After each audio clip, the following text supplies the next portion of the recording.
I asked for the Suburban as a review car when I was supposed to go away for a weekend with some friends. I figured it had all the room we would need for a bunch of guys and all their stuff to go to the country.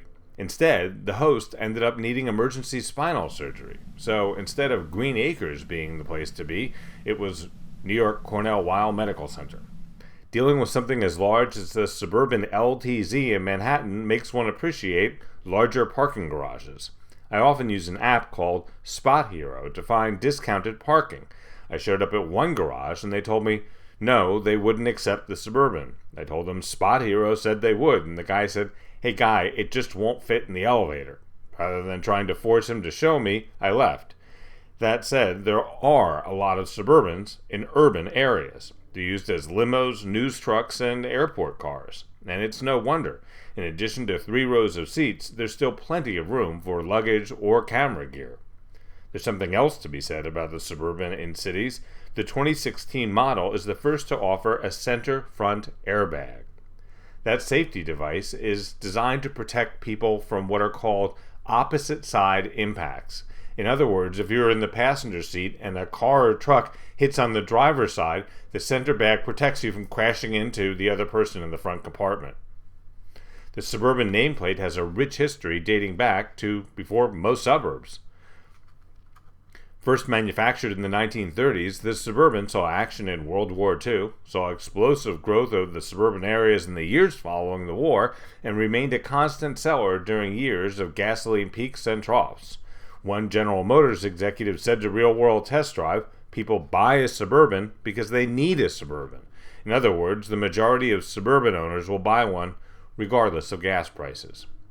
The Suburban we tested had a 31-gallon tank, which is fantastic, considering the 4-wheel drive version is rated at 15 miles per gallon in the city and 22 on the highway. I didn't have to go to the gas station once during the week I had the Suburban. I wish more car companies would put a larger gas tank on the list of options available, especially for cars that get great gas mileage. What's the point if I have to keep stopping to fill a tank that's only slightly larger than my Venti Latte? The optional heads-up display is a great addition, helping drivers keep their eyes on the road, but still keeping them informed of their speed and the next turn necessary for navigation.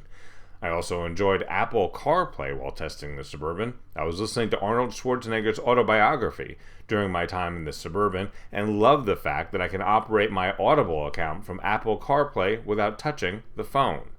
For some reason, even though everything else is Bluetooth, Apple Carplay still requires you to plug in with a wire. The good part of that is that it charges your phone at the same time. Speaking of power, the second and third row are power fold. I'm not really sure why, but the second row only folds down and away at the touch of a button.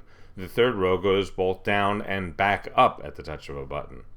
The driver's seat has haptic feedback, meaning it will vibrate your right thigh if there's danger to the right, left thigh if there's danger to the left, and other goosable moments that are supposed to warn you of danger.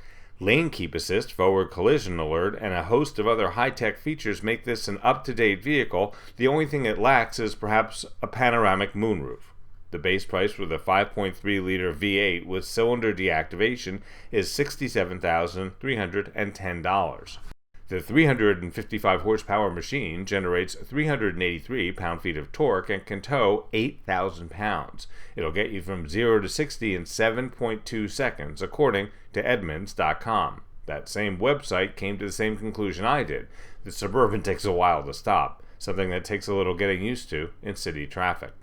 The final price as tested is $74,735. For our latest reviews, make sure to subscribe to us on YouTube and follow me on Twitter @GrantWinter. For Real World Test Drive, I'm Grant Winter reporting.